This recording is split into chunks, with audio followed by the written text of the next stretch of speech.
मैं हूं अमृता निमेशन और आप देख रहे हैं नादी टीवी। बुलेटिन की शुरुआत करेंगे इस वक्त की बड़ी खबर के साथ। धामी सरकार के आज कई कार्यक्रम रहने वाले हैं। शासकीय कार्यों का भी आज निस्तारण किया जाएगा। बीजेपी पदाधिकारियों के साथ सीएम धामी बैठक करेंगे। पार्टी के आगामी कार्यक्रमों को लेकर भी चर्चा होगी। नैनीताल के विकास कार्यों की भी समीक्षा करेंगे। अधिकारियों के साथ विकास कार्यों की समीक्षा होगी। ऊधम सिंह नगर जाएंगे सीएम पुष्कर सिंह धामी। इसके साथ ही जिला कार्य समिति की बैठक में भी शामिल होंगे। हल्द्वानी में विकास कार्यों का भी लोकार्पण करेंगे सीएम धामी। तो इस वक्त की बड़ी खबर आपको बता रहे सीएम धामी के आज कई कार्यक्रम हैं। शासकीय कार्यों का आज निस्तारण करेंगे। बीजेपी पदाधिकारियों के साथ बैठक करेंगे। पार्टी के आगामी कार्यक्रमों को लेकर आज चर्चा की जाएगी।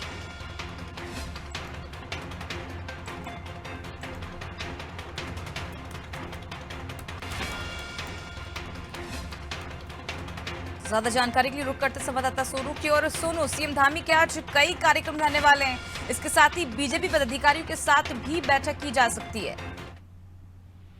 देखिए, मुख्यमंत्री इस वक्त मुख्यमंत्री आवास में है और शासकीय कार्यों का निस्तारण कर रहे हैं और अब से कुछ समय बाद मुख्यमंत्री जनपद नैनीताल के हल्द्वानी का जो शहर है, हल्द्वानी शहर के लिए रवाना हो जाएंगे और हल्द्वानी में मुख्यमंत्री पहुंचकर सीवरेज ट्रीटमेंट प्लांट का लोकार्पण करेंगे। सीवरेज ट्रीटमेंट प्लांट काफी लंबे समय से इस क्षेत्र के लोग मांग कर रहे थे और आज वो लोकार्पित कर दिया जाएगा। इसके बाद मुख्यमंत्री जो पार्टी के पदाधिकारी हैं, नैनीताल जनपद के वरिष्ठ कार्यकर्ता हैं, उनके साथ बातचीत करेंगे, बैठक करेंगे और आगामी पार्टी की रणनीति पर चर्चा होगी, बातचीत होगी, बैठक होगी। तो पार्टी की और संगठन के साथ साथ सरकार की जो रीति नीति है उसको जन जन तक कैसे पहुंचाया जाए, इस पर फोकस होगा। पार्टी के जो पदाधिकारी हैं वो मुख्यमंत्री के साथ बातचीत करेंगे। कुछ पार्टी के कार्यकर्ताओं की जो डिमांड्स होंगी उसके सम्मुख भी सरकार के मुखिया के सामने रखा जाएगा और इसके साथ साथ तमाम जो पहलू पार्टी से जुड़े हैं और सरकार के आपसी समन्वय के जो पहलू हैं उन पर चर्चा होगी। और इसके बाद फिर मुख्यमंत्री नैनीताल जनपद के जो जिला प्रशासन के जो अधिकारी हैं उन अधिकारियों के साथ समीक्षा बैठक करेंगे। जनपद में जो विकास की योजनाएं संचालित हो रही हैं, चाहे वो जिला स्तर की विकास योजनाएं हैं, राज्य स्तर की या केंद्र सरकार की जो केंद्र पोषित योजनाएं हैं, तमाम योजनाओं का मुख्यमंत्री अधिकारियों से फीडबैक लेंगे और कैसे इन योजनाओं को तेज रफ्तार से आगे बढ़ाया जा सकता है। क्योंकि फरवरी का माह चल रहा है और 31 मार्च तक इस वित्तीय वर्ष में तमाम जो केंद्र सरकार की, राज्य सरकार की जो विकास की योजनाएं, योजनाओं के तहत विकास के कार्य को अंजाम तक पहुंचाना है और जो फंड की व्यवस्था की गई उस फंड का भी उपयोग करना है ताकि तय समय में जो यूटिलाइजेशन का सर्टिफिकेट है अब वो सरकार को दिया जा सके। तो तमाम ऐसे पहलू हैं जो विकास से जुड़े हुए हैं। राज्य, केंद्र और जनपद स्तर की योजनाओं के इन योजनाओं का फीडबैक लेंगे और अधिकारियों को आगे के लिए तेज रफ्तार से काम करने के मुख्यमंत्री दिशा निर्देश देंगे।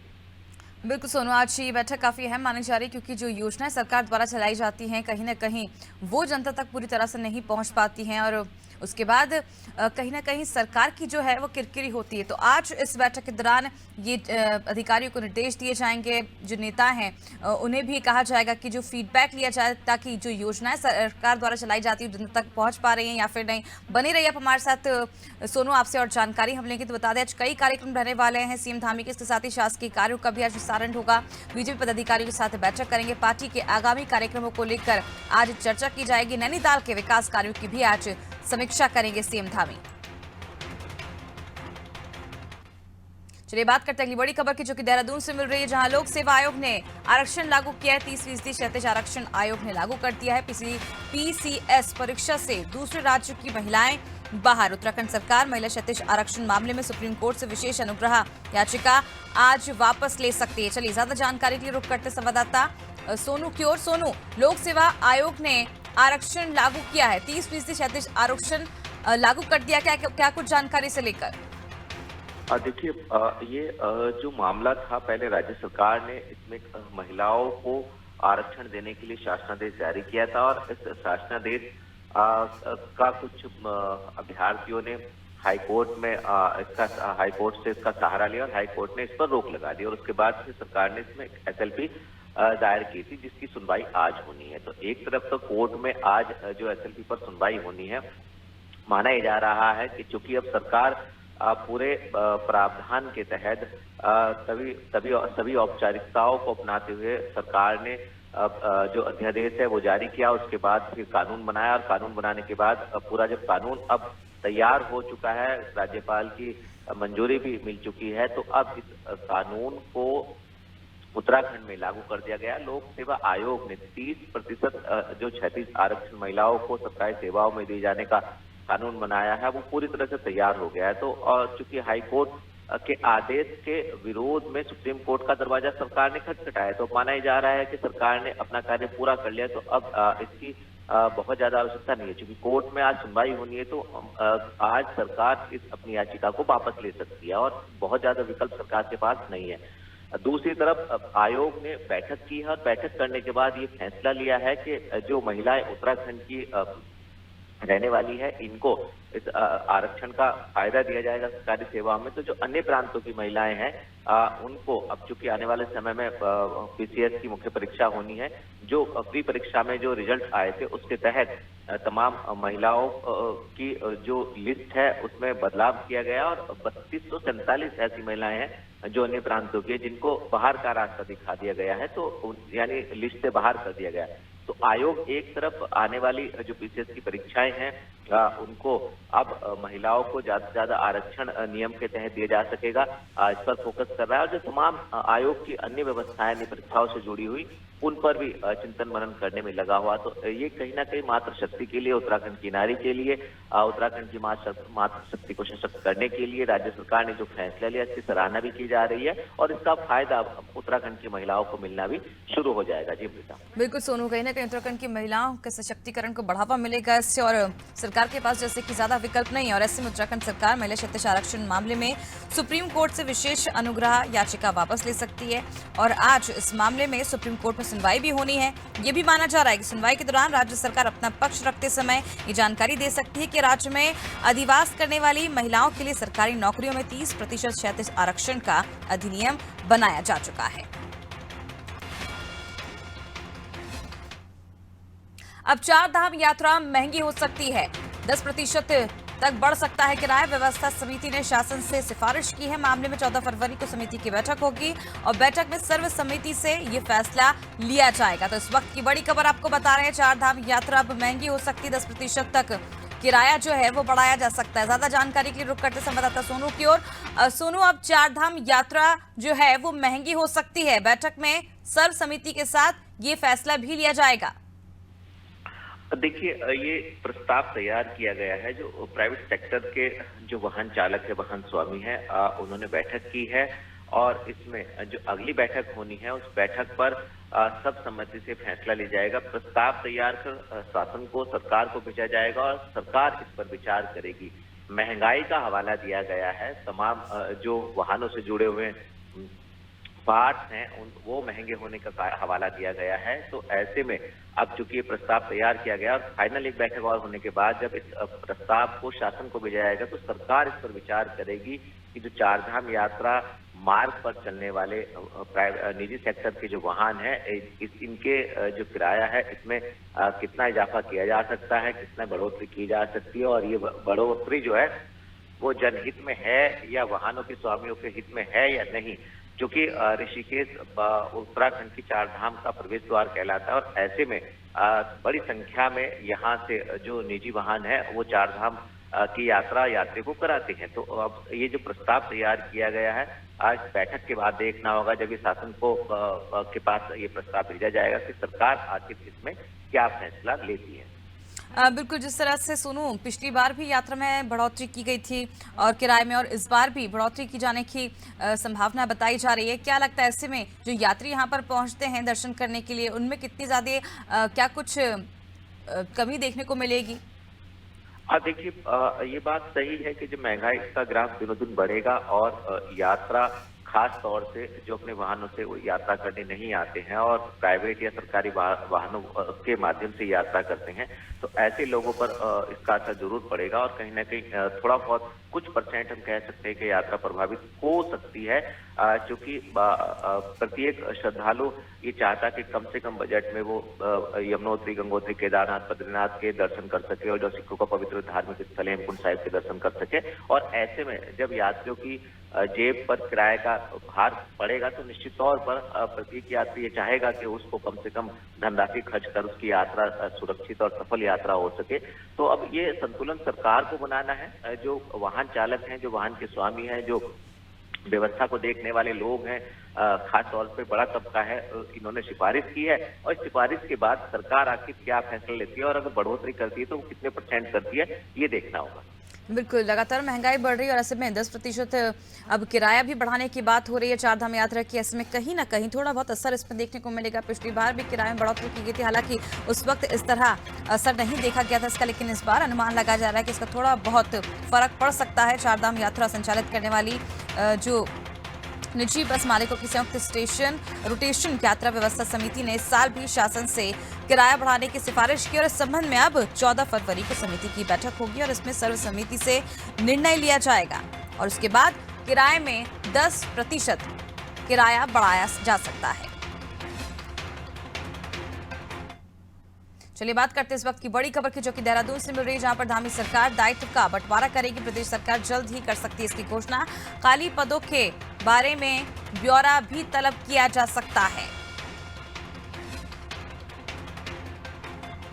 चलिए रुक करते संवाददाता सोनू सिंह की ओर। सोनू, धामी सरकार दायित्व का बंटवारा करेगी, क्या कुछ जानकारी?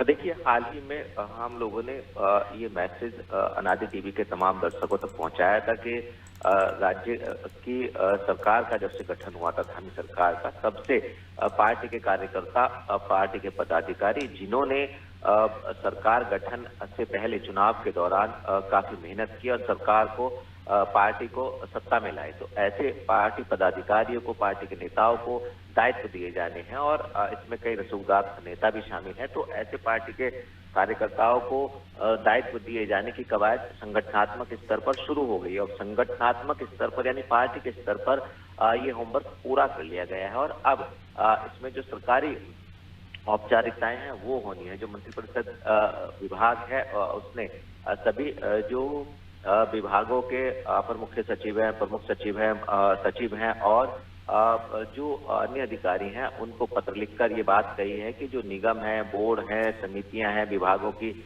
जिनमें अध्यक्ष, उपाध्यक्ष और सलाहकार के पद जो हैं वो रिक्त, कितने पद रिक्त हैं और जो खाली ये पद पड़े हुए हैं ये कब तक इनकी समय सीमा है। हर आयोग के जो विभागों के अंतर्गत आने वाले पद हैं इनकी अलग अलग समय सीमा है, जैसे महिला आयोग है, बाल विकास संरक्षण आयोग है, इस तरीके से तमाम ऐसे सलाहकार के पद हैं। तो इनकी समय सीमा क्या है, कब तक ये पद इनकी समय है, तो इस समय सीमा को ध्यान में रखते हुए पूरा ब्यौरा जो विभाग ने, खासतौर पर शासन ने तलब किया है और 3 दिन का समय निर्धारित किया गया है। इस 3 दिन की समय अवधि में ये ब्यौरा देना होगा और उसके बाद फिर ये सरकार ये निर्णय लेगी कि आखिर कितने लोगों को किस किस पद पर बिठाना है, कौन कौन से दायित्व दिए जाने हैं।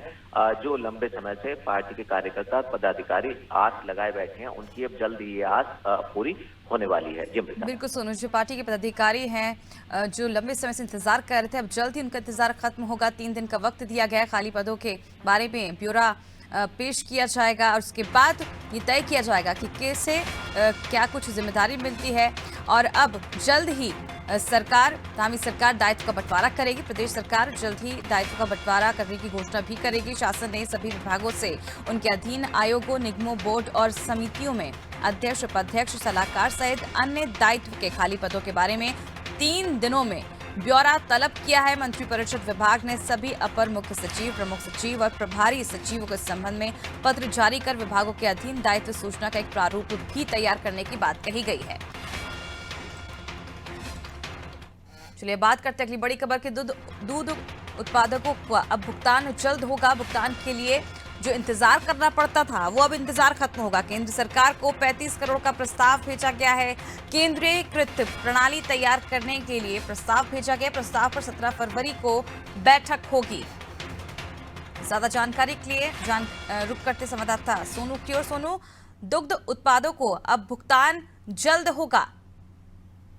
देखिए, बड़ी संख्या में हजारों की तादाद में ऐसे दुग्ध उत्पादक हैं जिनसे सरकार राज्य सरकार दूध की खरीदारी करती है और ऐसे किसानों का समय से भुगतान होने में अड़चने आ रही थी। तो इसके लिए अब जो विभाग के मंत्री हैं सौरभ बहुगुणा, उन्होंने अधिकारियों के साथ चर्चा कर ये फैसला लिया है कि जो केंद्रीकृत प्रणाली है उसको तैयार कर लिया जाए और इसको तैयार करने के बाद 35 करोड़ का प्रस्ताव केंद्र सरकार को भेज दिया जाए ताकि जो दुग्ध उत्पादक हैं उनका समय से भुगतान किया जा सके और उनको अब इंतजार न करना पड़ सके और सरकार का और विभाग का और जो दुग्ध उत्पादक है उनका समन्वय बेहतर स्थापित बना रहे। तो ऐसे में अब क्योंकि इसको केंद्रीकृत करने की बात कही जा रही है तो केंद्र सरकार के पदाधिकारियों के साथ जो अगली बैठक इसमें 17 फरवरी को नियत की गई है, 17 फरवरी का दिन जो होगा वो खास तौर पे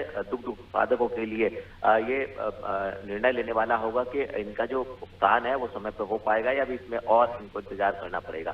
तो प्रस्ताव केंद्र सरकार को भेज दिया गया। अब इसमें एक फाइनल चर्चा होनी बाकी है। चर्चा के बाद ये निर्णय हो जाएगा कि दुग्ध उत्पादकों का जो बकाया धनराशि है, जिनका जो बिल है वो समय से उसका भुगतान कर दिया जाएगा और कहीं ना कहीं दुग्ध उत्पादकों को प्रोत्साहित करने के लिए सरकार ये विभाग खास तौर पर ये अच्छी पहल कर रहा है और इसके परिणाम भी आने वाले समय में दुग्ध उत्पादकों के हित में ही होते हुए नजर आएंगे। जी बिल्कुल सोनू, कहीं ना कहीं सरकार एक अच्छा कदम उठा रही है दुग्ध उत्पादकों के लिए, कहीं ना कहीं प्रोत्साहन कर रही है सरकार और आने वाले दिनों में एक अच्छा व्यापार भी देखने को मिलेगा दुग्ध उत्पादकों के लिए। और क्योंकि अब जो इंतजार था लंबे समय से कर रहे थे वो खत्म होगा। केंद्रीय कृत प्रणाली तैयार करने के लिए केंद्र सरकार को 35 करोड़ का प्रस्ताव भेज दिया गया है और तैयार हुए प्रस्ताव पर आगामी 17 फरवरी को बैठक भी होनी और इसमें निर्णय लिया जा सकता है।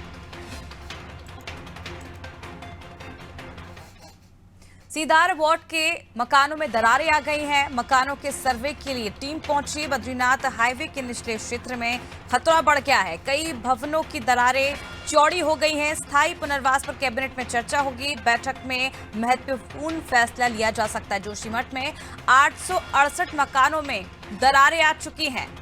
ज्यादा जानकारी के लिए रुक करते संवाददाता सोनू की। और सोनू, सीधार वार्ड के मकानों में दरारें आ गई और मकानों का अब सर्वे किया जाएगा।